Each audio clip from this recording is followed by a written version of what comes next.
Cuando usted tiene la oportunidad, yo he tenido el privilegio de poder estar caminando en algunos países africanos, y uno de ellos es Mozambique, otro es Namibia. Por ejemplo, en el norte de Namibia, casi frontera con Angola, tuve el privilegio de estar en un campo refugiado donde hay miles de personas.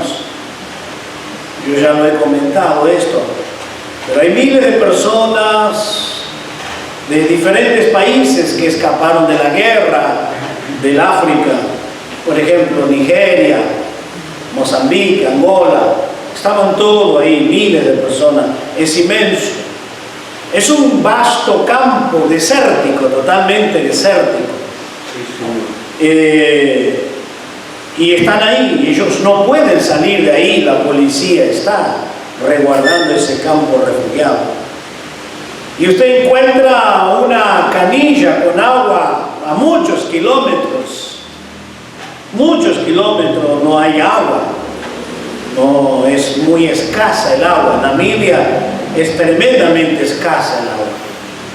Y entonces recuerdo haber llegado una mañana muy temprano, muy fría, tremendamente fría, y algunos estaban allí calentándose con un poquito de leña, fuego, y tapándose todo con una lona del viento, del frío. No crean que viven en casas de material, todo es carpa, choza, todo choza. Entonces cuando usted mira falta de agua, viven de la misericordia que le trae el gobierno, los cristianos, no viven en ningún tipo de lujo, viven en carpa, perdieron todo, tuvieron que escapar de su país y perdieron todo. Entonces cuando tú ves todas estas cosas, te pregunto, ¿y de qué me quejo yo? ¿Mi problema es más grande que el problema de él? ¿Qué problema yo tengo entonces? Si mi problema es un problema que es para él, entonces, que no tiene donde ni siquiera acostarse, en esos fríos tremendos, en una carpa de lona, de gajo, de árboles, entonces, ¿de qué me quejo? ¿Cuál es mi problema? Creo que muchas veces pecamos quejándonos. Quejamos por lo que no tenemos, mientras que no agradecemos por lo que tenemos. Entonces cuando me quejo con lo que no tengo y no agradezco por lo que tengo, no merezco lo que no tengo. Me parece un juego de palabras, pero es verdad. Si no agradezco por lo que tengo y me quejo por lo que no tengo, no lo merezco. Lógicamente, ser un agradecido a Dios es una vida continua. Y para ser un agradecido debo estar en un nivel espiritual de comunión muy íntima con Dios. Cuando estaba en Mozambique, otro país del África, el templo donde yo estuve predicando es solamente hecho de paja, solo de paja, muy pequeño, en medio de una tribu. El púlpito era un poste enterrado en la tierra y una tabla ahí para apoyar la Biblia, nada más. Ese era el púlpito. Y los asientos eran todos sentados en el piso, nada más. Imagínense, no hay luz eléctrica, lógicamente. Entonces por la noche fui a predicar y había 3 lamparitas, un tachito con un tipo querosén para alumbrar, y todos sentados en el piso.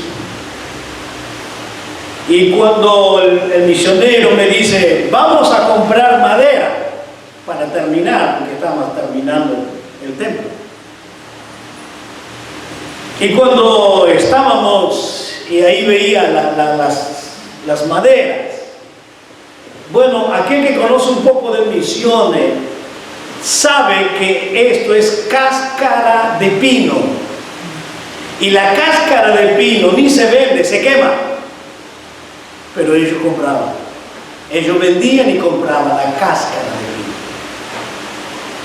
Y cuando yo quise bajar, me dice, no baje, hermano, no baje del vehículo. Porque aquí los africanos creen que el que tiene dinero es blanco. El blanco. Entonces ellos se van sobre el blanco para sacarle el dinero, porque creen que ellos son los que tienen el dinero, nada más. Bueno, y podría contarle muchas experiencias. Ahora imagínese, usted está aquí plácidamente, sentado en la silla, en un banco, ventilador, precisamos el aire, enchufamos el aire, tenemos frío, cerramos las puertas. ¿Cuál es el problema? Ninguno. ¿Cuál es tu problema? ¿Cuál es tu problema? Entonces yo voy a seguir hablando el tema sobre las tormentas de la vida. Entonces voy a seguir hablando, esto va a llevarme muchas series de predicaciones, las tormentas de la vida. Y hemos comenzado con 2 versículos y quisiera volver a leer estos 2 versículos hasta que le quede grabado en su memoria. Y el primer versículo, recuerde, era el Salmo 34, versículo 19. Y voy a repetir lo que dije la última vez cuando hablamos sobre esto, las tormentas de la vida.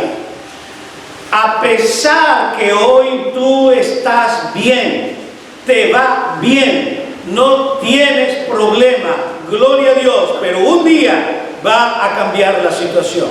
No lo deseo, pero no tenga duda que va a llegar la tormenta. Va a llegar la tormenta. No siempre en la vida nos va como queremos. No siempre nos va bien. Algunas veces no nos irá como queremos. Salmo 34, versículo 19 dice: muchas son las aflicciones del justo. ¿Qué tenemos? Aflicciones. ¿De quién? Del justo. Entonces quiere decir que el justo va a pasar por aflicciones, aunque no quiera, pero va a pasar. Pero de todas ellas, de todas ellas, le librará Jehová. Le va a librar. Ya vamos a ir meditando a quién Dios libera, a quién Dios le da victoria. Ya vamos a ver este tema también. A quién Dios auxilia en las horas duras de la vida. Pero luego vamos a mirar el otro versículo en el Salmo 40, versículo 17, 40-17, dice el salmista: aunque afligido yo y necesitado, yo tengo una gran aflicción y estoy necesitado, pero qué bueno, Jehová pensará en mí. Y usted sabe que cuando la Biblia habla del pensamiento de Dios, Dios me está teniendo en su memoria. Dios no se olvidó de mí. Por eso dice: Jehová pensará en mí. Y el resultado que es mi ayuda. Y después de mi ayuda, ¿qué Él hace? Mi libertador eres tú. ¿Y quién eres tú para mí? Dios mío, Dios mío, Dios mío, no te tardes. Alabado sea el Señor. Estos 2 versículos hemos visto. Recuerda que también hemos estado mirando los paras en la Biblia, los paras. Hemos mirado algunos paras, hemos mirado 7 paras. Y la Biblia determina para. Hay un para de Dios en cada ocasión. O sea, hay un para en lo que te pasa. Hay un para cuando te va bien económica. ¿Para qué te va bien económica? Para. Cuando estás en crisis, para. Cuando estás bendecido, para. Siempre hay un para de Dios. Hay un para del Señor. Y hemos dicho, quiero acrecentar este tema. ¿Por qué vienen las pruebas? ¿O de dónde vienen las pruebas? ¿De dónde vienen las tormentas de la vida? Yo he colocado dos cosas, si ustedes recuerdan. Yo he colocado que vienen de nosotros mismos. Una de las razones somos nosotros, somos los culpados, por lo cual se accionan las crisis. ¿Por qué soy culpado? ¿Por qué? Porque no quiero obedecer. Porque no quiero hacer su voluntad, porque no me quiero congregar, porque no quiero orar, porque no quiero hacer nada, porque no quiero ir donde Dios me envía. Entonces Dios te manda crisis, Dios te manda luchas. Y esto lo tenemos en la Biblia. Jonás le dice, ve a Nínive y predica. ¿Qué hizo Jonás? Agarró un barco y se fue contrario. Entonces Dios levantó una tormenta. Y allí en el vientre del pez, él clamó a Dios. Y entonces él dijo que de lo más profundo, y ahí dice, de lo más profundo clamé al Señor y Él oyó mi voz. ¿Por qué tenía que llegar a esa situación? ¿Por qué tenía que llegar a lo profundo de la angustia, del dolor, estar allí entre las algas, los olores y todas esas cosas? ¿Por qué? Por ser terco. Y mi hermano, yo no encuentro otra palabra. Aquel que no quiere hacer la voluntad de Dios es un terco. Es un cabeza dura. Es un insensible espiritualmente. No tiene sensibilidad. Aunque usted quiera adornarlo, yo se lo digo directo. Es un insensible. No tiene sensibilidad. Sí, pero yo, no. Si no quieres hacer la voluntad de Dios, eres un insensible. No tienes sensibilidad a la voz del Espíritu. No tiene sensibilidad al dolor humano, no tiene sensibilidad a tu ministerio, no tiene sensibilidad a la obra, pierde todo. Y lógico, oiga, puede ocurrirte lo más terrible. Y es lo que Esteban le dijo a los oyentes cuando él estuvo predicando en el Sanedrín y estaban toda la casta religiosa. Y se lo dijo Esteban, y creo que nunca más aparece en toda la Biblia. En toda la Biblia, es la única vez que aparece en la Biblia. En el Nuevo Testamento estoy seguro, pero en toda la Biblia dice, vosotros siempre resistid al Espíritu de Dios. ¡Wow! Resistir. ¿Qué quiere decir resistir? Mire, yo se lo voy a explicar muy sencillamente. La palabra resistir es ponerme en línea de batalla para atacar. Como se hacía antiguamente, se ponían en línea un ejército y en otra línea el ejército. Y estaban cara a cara y luego atacaban. Entonces Esteban le dice, ustedes están del otro lado. ¿De quién? En contra del Espíritu. Ustedes están para atacar al Espíritu de Dios. Eso, ustedes están para atacar al Espíritu. Ustedes están en contra del Espíritu de Dios. Cuando no hacemos la voluntad de Dios, cuando no nos sometemos, estamos resistiendo al Espíritu de Dios. Bien, la otra cosa que he colocado, ¿por qué vienen las pruebas? Hemos dicho que algunas son producto de la obra de las tinieblas o de Satanás. Y esto usted lo encuentra en el libro de Job. Entonces Job lo desafía a Dios, le dice, mándale una prueba, quítale lo que tiene, a ver qué te va a negar. Entonces Dios le dio permiso para que tocara a Job, para que tocara sus bienes, para que tocara su cuerpo, pero no su alma. Y entonces se equivocó Satanás, se equivocó. Y realmente Job fue fiel, como Dios le dijo, ¿has visto a Job? Varón perfecto, varón temeroso, justo. Las 4 características que Dios le da. Después de pasar las pruebas, de perder todo lo perdió. Todo. Vuelve Satanás y le dice, ¿has visto a Job? Y le vuelve a repetir las 4 características. Seguía teniendo las 4 características, a pesar que perdió todo. No solo los bienes, perdió sus hijos, perdió todo lo que tenía y perdió la salud. Y le dice, ¿has visto a Job? Esto es obra de Satanás. Gloria a Dios. Qué maravilloso es. Sí, Señor. Pero también las duras pruebas o las tormentas de la vida vienen por una tercera fuente. Y la tercera frecuente son por circunstancias externas.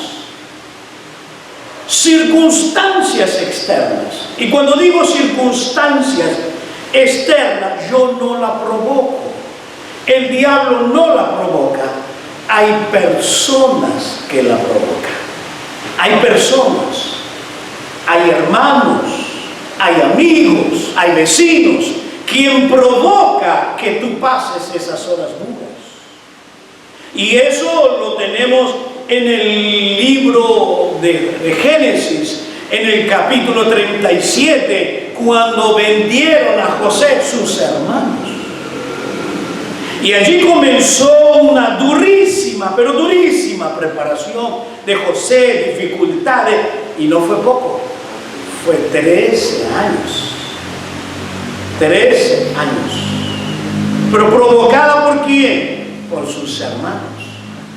Por sus hermanos que lo vendieron, por la calumnia, por la mujer de Potifar, y así sucesivamente, por circunstancias que tú no puedes manejar y que tú no eres culpable, pero lo que pasa es que externamente hacen que tú entres en las duras pruebas, duras, pero durísima prueba. Recuerdo en cierto lugar, yo estaba dando un seminario, iba cada tanto, había un hermano que le salió garante a otro para comprar, creo que era una casa, algo así, y el hermano pagó 2 cuotas y nunca más pagó la cuota. Ahora imagínense a quién le cayeron, al garante. Yo no sé cuántos años tuvo que pagar él, cuántos años, muchos años, muchísimo. Entonces, cuando él terminó de pagar la última cuota, se alegró que fue libre de todo esto. Murió. Se murió. Le agarró un infarto y se murió. Qué tremendo. ¿Quién provocó? Externamente. Ahora escuche esto. La provocó un hermano. ¿Cómo? Un hermano. Por eso yo le aconsejo, nunca salga garante. Por más hermano que sea, vamos a seguir siendo hermanos. Antes de que tú me falles. Por esas cosas de la vida puede ser muy difícil. Entonces, no salga garante de nadie. Por favor, para no tener que lamentar y tener problemas en tu hogar, en tu matrimonio, con tus hijos, etcétera, etcétera.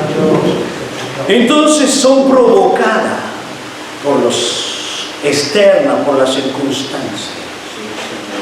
Pero también la Biblia me dice que las tormentas las provoca Dios. Entonces tenemos 4 fuentes: yo mismo, Satanás, externamente y Dios.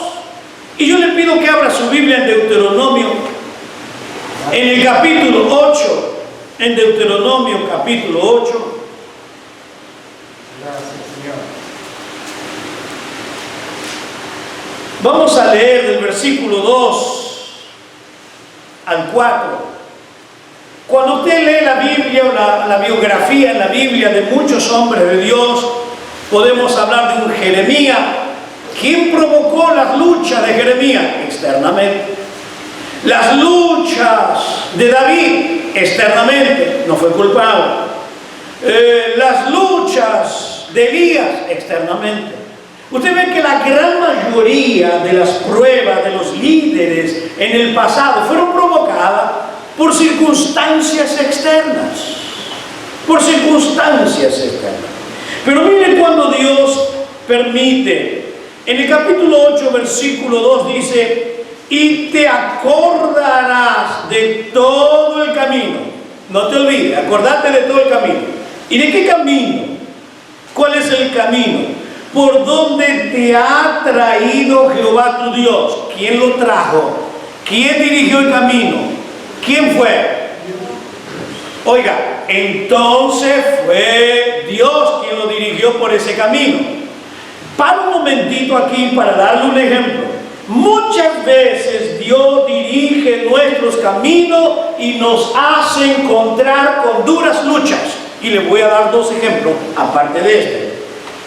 Uno de los ejemplos es Jesús. Dice que cuando fue bautizado, en Lucas dice, y fue llevado por el Espíritu, no por hombre, por el Espíritu. ¿A dónde lo llevó el Espíritu? Al desierto, a confrontarse durante 40 días en la lucha con el diablo. A confrontarse con el diablo. ¿Quién lo lleva? El Espíritu de Dios. Hay veces que Dios te va a llevar. No reniegue, no culpes a nadie, no diga nadie ora por mí, nadie me visita. No. Hay obras que la tienes que pasar solo. Te lo digo de antemano. Hay problemas, hay luchas que no habrá nadie a tu lado. La debes pasar solo. Nadie va a estar, pero nadie ora, nadie dice, tranquilo. Dios ha determinado una confrontación donde tú tienes que experimentarla solo. ¿Quién estuvo al lado de Jesús? Nadie. Solo. ¿Quién estuvo al lado de Elías? Nadie. Solo. ¿Quién estuvo al lado de Jeremías? Nadie. Solo. ¿Quién estuvo al lado de José? Nadie. Solo. Entonces todos ellos tuvieron que enfrentarlo solo. Entonces, hermano, hay momentos donde Dios va a tratar muy personalmente con nosotros. Seguimos. Dice, en estos 40 años en el desierto, entonces Dios lo dirigió en el desierto. ¿Y para qué Dios lo dirige por el desierto? Para afligirte, para probarte, para saber lo que había en tu corazón. Noten que aparece la palabra para. Entonces, ¿para qué Dios nos pone en el desierto? Para saber lo que había en tu corazón. Si habéis de guardar o no sus mandamientos. Vamos a tratar de explicar lo que Dios le está diciendo. Dios le dice, yo te llevé por el desierto para probar, para que se pueda ver lo que hay en tu corazón. Yo no ignoro, Dios le está diciendo, no, yo no ignoro lo que hay en tu corazón. El problema es tú que lo ignoras. Y normalmente, nosotros nos creemos más espirituales de lo que somos. Normalmente. Todos los cristianos, sin duda, se creen que son más espirituales de lo que son. ¿Y cómo lo puedo ver? En la hora de la prueba. Ahí puedo ver cuánto es tu espiritualidad. ¿Cuál es mi espiritualidad? ¿Cuál es mi fidelidad? ¿Cuál es mi comunión? Estoy pasando por prueba, ¿sigo fiel a Dios? Estoy pasando por crítica, ¿sigo alabando a Dios? ¿Sigo congregándome? ¿Sigo buscando a Dios o no? Ahí se ve el verdadero cristiano. Sí, sucumbimos, ahí medio caemos, pero ahí está nuestra fidelidad. Ahí está y se ve cuánto yo soy fiel a Dios, cuánto le sirvo a Dios. ¿Cuándo? Entonces Dios dice, no, yo quería que tú veas lo que hay en tu corazón. Mire lo que le dice, lo que había en tu corazón, si había de guardar o no sus mandamientos. ¿Estás dispuesto a guardar los mandamientos de Dios en tu corazón en las horas difíciles? Allí Dios lo llama.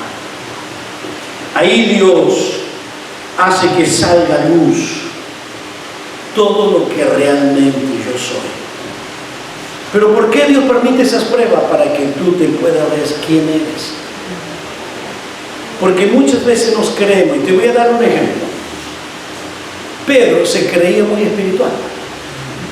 Y le dice a Pedro, toda esta noche se van a escandalizar de mí. me puedes negar, pero yo contigo voy hasta la muerte. Contá conmigo, contá conmigo, le dice a Pedro. Pedro le dice a Jesús. No, Pedro, tú también. No, Señor, antes que el gallo cante la tercera vez, tú me vas a negar. Me vas a negar. Entonces, ¿qué lección le dejó Jesús? Jesús le dejó la gran lección. Pedro no era tan espiritual como él creía. Pedro no era tan espiritual. Y es por eso que Dios permite las pruebas. Una de las razones. Una de las razones. Ahora, vamos a ir a dejarle algunas cosas en esta noche muy particular. Si tú conoces las Escrituras, tienes una ventaja. El que no conoce la Escritura no tiene ventaja. ¿Por qué? Porque sabe lo que dice y sabe las promesas que tiene la Biblia para ti. Pero aquel que no lee la Biblia, aquel que no estudia y la agarra de vez en cuando, es una persona en desventaja. En desventaja, no tiene ventaja. Entonces, yo quiero compartirles Romanos capítulo 8. Es muy importante conocer las Escrituras en esta hora. Y en estas horas, ¿qué se te van a venir a la cabeza? Versículos bíblicos. Palabra de ánimo, palabra de consuelo, palabra de fortaleza. Pero si tú nunca leíste, no tiene nada que se te va a venir a la cabeza. Romanos capítulo 8. Vamos a leer del versículo 35 al 37. Vamos a ver la lista que hace el apóstol Pablo. Y mire cómo termina este versículo, estos versículos 8, 35 al 37. Dice: ¿quién nos separará del amor de Cristo? Primera pregunta. Segunda pregunta: ¿tribulación? Hasta ahora nosotros no hemos sufrido tribulación. ¿O angustia? ¿O persecución? ¿O hambre? ¿O desnudez? ¿Peligro? ¿O espada? Dígame, ¿cuál de estas usted sufrió?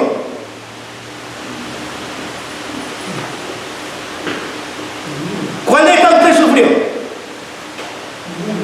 Bien.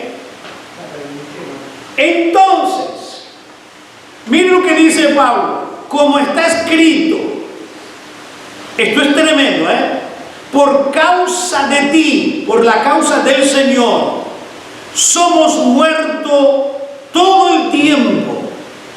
Quiere decir que todo mi peregrinar, yo estoy en peligro, estoy en muerte. Tengo enemigos constantes. Tengo personas que no aceptan el Evangelio y son contrarios. Somos contados como ovejas de matadero. Pero ahora escuche lo que dice Pablo. Antes, en todas estas cosas, ¿qué cosas? La que acabamos de leer. Ante todas estas cosas, ¿quién somos? Somos más que vencedores, no nosotros, sino por medio de aquel que nos amó, por medio de Cristo. Entonces, cuando yo leo esto y estoy pasando por horas difíciles, y entonces estoy pasando por horas difíciles, agarro la Biblia y voy a Romanos 8 y pregunto: ¿estoy en tribulación? No. ¿En angustia? No. Diríamos más o menos. No. ¿Persecución? No, nadie me persigue. ¿Hambre? No, tengo la heladera llena. ¿Desnudez? No, tengo un montón de ropa. ¿Peligro? No.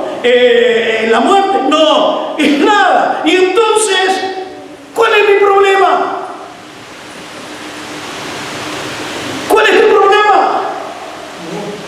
Muy pequeño inconveniente tú lo haces un gran gigante.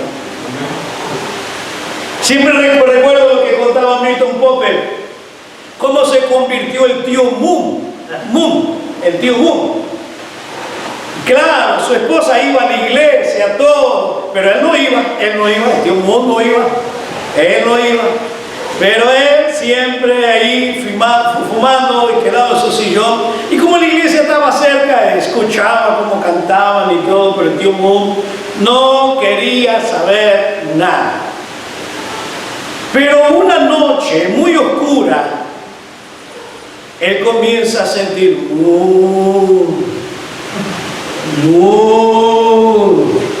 y dice: es la muerte.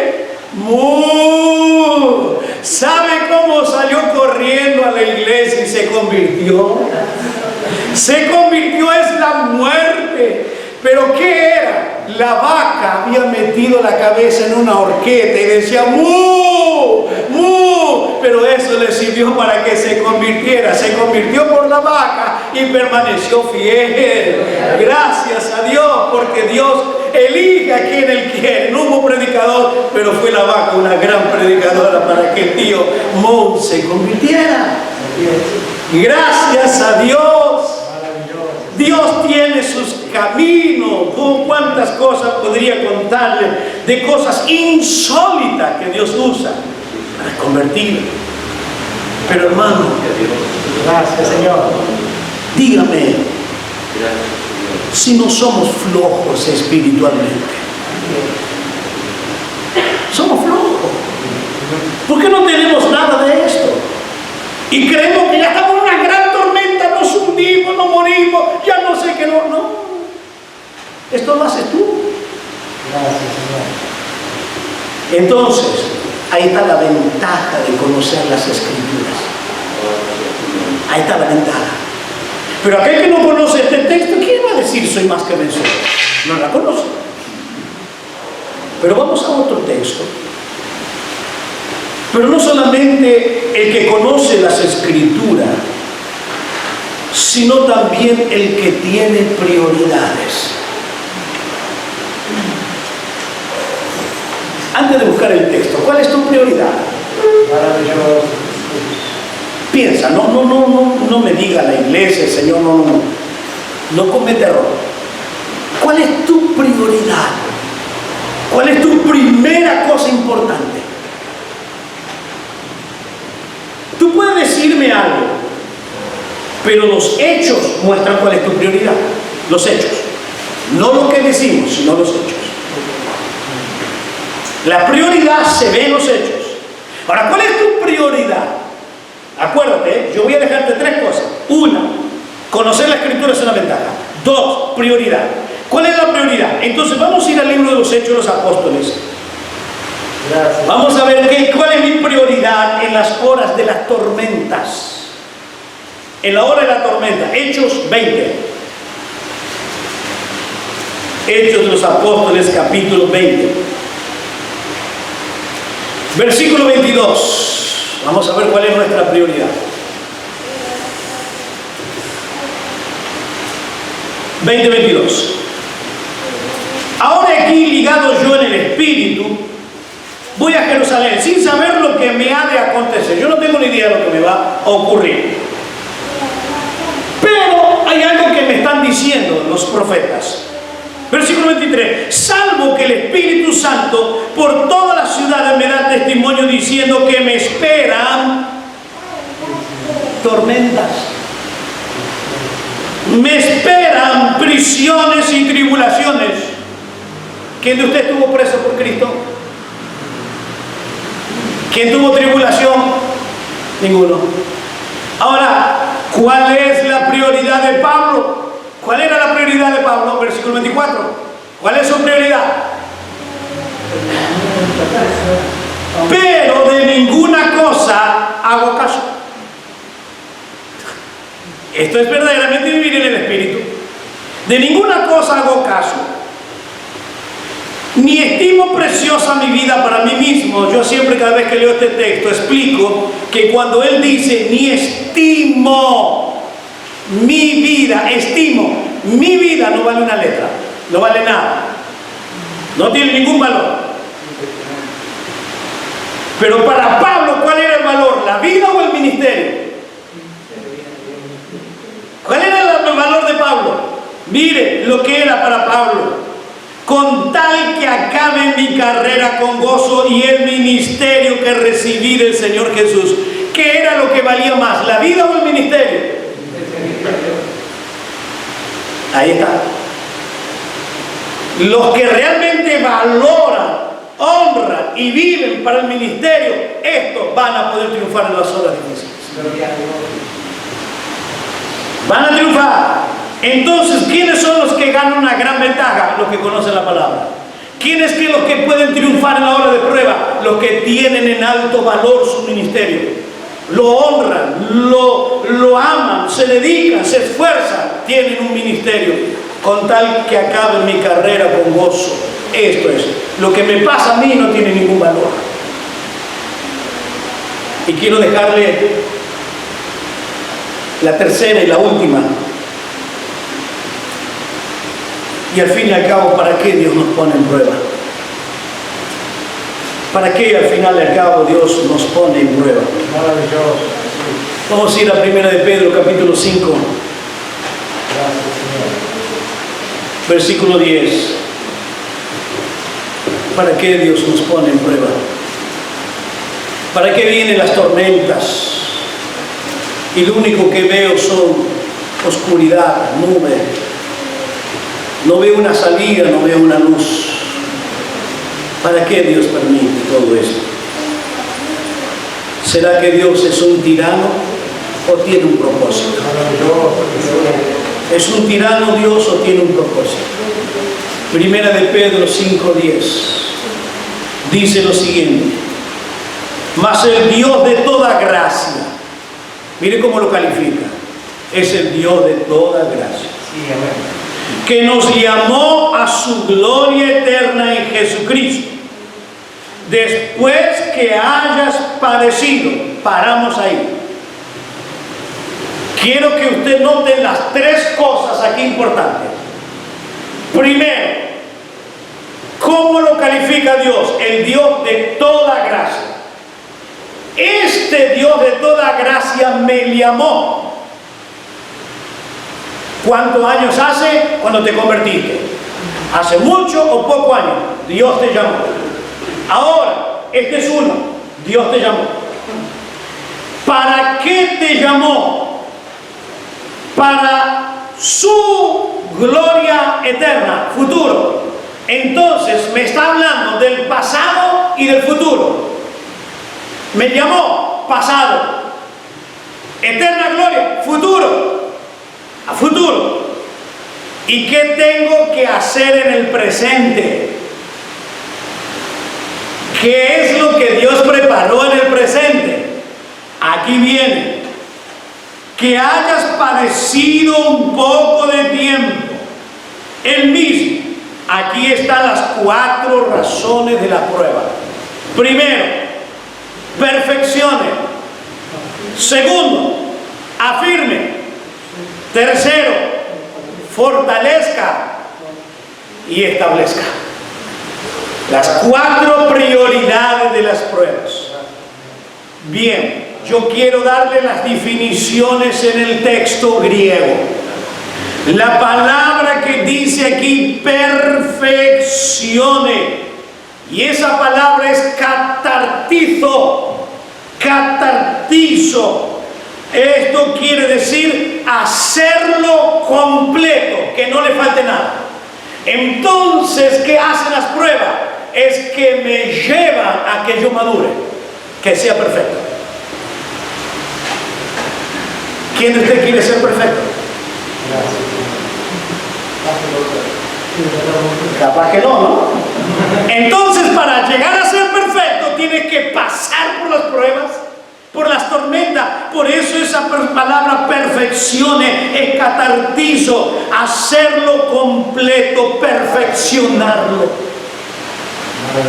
En las pruebas Dios quita todas mis escorias, quita todo mi orgullo, quita mi soberbia, y empiezo a creer y a depender de Dios. Ahora la segunda palabra. Afirme. Estereo. 2 O al final. Estereo. Estereo. Significa hacerlo sólido, duro, inamovible. Entonces las pruebas me hacen firme, sólido. Si no paso por pruebas, soy muy liviano. Soy llevado por cualquier viento, pero aquellos que pasan por las pruebas son sólidos. Son firmes, porque ellos conocen a Dios. La tercera palabra, fortalezca. Y esa palabra fortalezca es esteneo, esteneo. Y esa palabra esteneo quiere decir tener fuerza sobrenatural. Entonces los que pasan por las pruebas son los que reciben fuerza sobrenatural. Y la última, establezca, es temeleio. Temeleio le da un fundamento, un cimiento inamovible. Oiga, esto es tremendo. Esto es tremendo. ¿Por qué? Porque las 4 palabras hacen el todo del cristiano. ¿Qué es lo que hace? Me hace una persona madura. Me hace una persona sólida, inamovible. Me hace tener la fuerza de Dios y me da los cimientos de Dios. Alabado sea el Señor. La pregunta es, si estás pasando por prueba, ¿cuál es la fuente que te hace pasar esas pruebas? ¿Es tú mismo? ¿Tu dureza? ¿Tu indiferencia? ¿Es Satanás? ¿Son circunstancias externas? ¿O Dios te está preparando para algo mejor? Porque hay veces que Dios prepara esas pruebas, pero Dios te va moldeando para que seas mejor y preparándote para algo que Él tiene contigo. Y noten que Dios preparó pruebas en cada uno. En Abraham Dios lo probó, pero lo preparó para algo mejor. A Pablo lo probó durísimamente, pero lo preparó para algo mejor. Entonces, no lamentes cuando estés pasando por prueba. No diga ¿por qué a mí? ¿Por qué justamente a mí? ¿Qué hice de malo? ¿Cuándo va a terminar todo esto? Si no dile, Señor, ¿para qué?